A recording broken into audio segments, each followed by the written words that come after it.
Now from the Weather Tracker TV Storm Studios, this is your weather today. Here's Chief Meteorologist William Cole. All right, well, happy Tuesday, everyone. Of course, not just any Tuesday.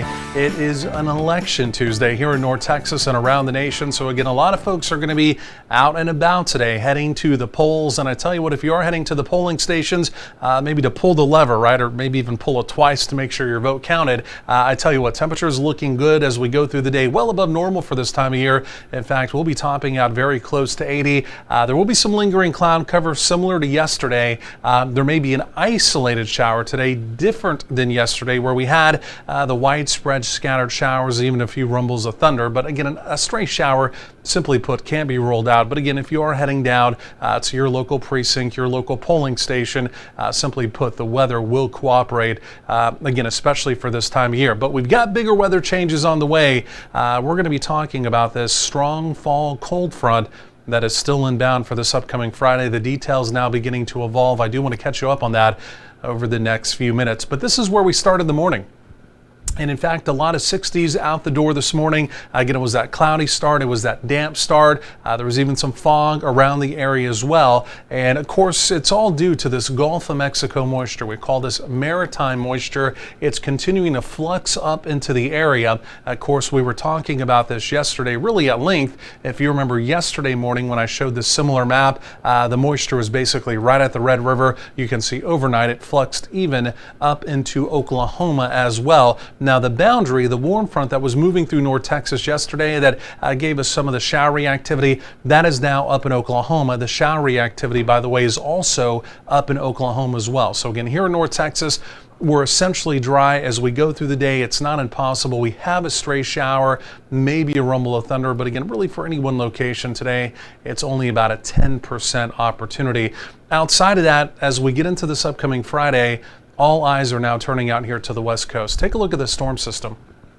So this is impressive in itself. You can see the area spin, diving down through parts of California, giving them all kinds of active weather. In fact, the Sierra Nevada range out there, some locations may be picking up over 4 inches of snow. So that's a big deal in itself. As this storm system comes out this upcoming Thursday and Friday through the Great Plains, it's not so much the storm system is moving through, but it's going to be what the storm system is bringing, because as it does cross through the Intermountain West, it's going to pick up some of this pretty chilly Canadian air. In fact, you can see temperatures up here in Canada sub-zero, -4, -8. So this is, for this time of year, some pretty chilly stuff. And that storm system, it's going to interact with that air. And you can see here, as it comes out, it picks the air up, it pulls it out into the northern plains, parts of the Midwest, but it's also going to push a pretty decent front down into our area. It's going to drop our temperatures for the weekend into the 50s. And I tell you what, behind that storm system, there appears to be 2 more storm systems that are going to do something very similar, and it's going to be reinforcing shots of chillier air. So this will not be a 1 or 2 day deal where we turn cooler. The way it looks right now, for maybe 7 days and maybe even longer, our temperatures are going to trend well below normal. So we've been above normal, and now we're about to do the whipsaw effect here. And like I mentioned, this will be a pretty significant front and a pretty significant change, again, as we get into the weekend.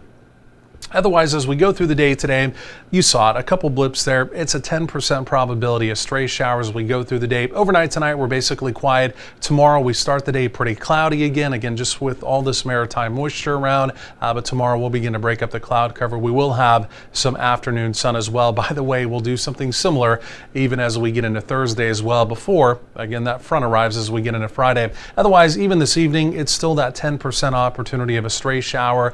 Temperatures easing down through the 70s. Again, your evening really does look pretty good, other than just kind of feeling damp out there. Again, highs very close to 80 today. We'll just call it a 10% probability around the area. Again, by and large, most of us do remain dry.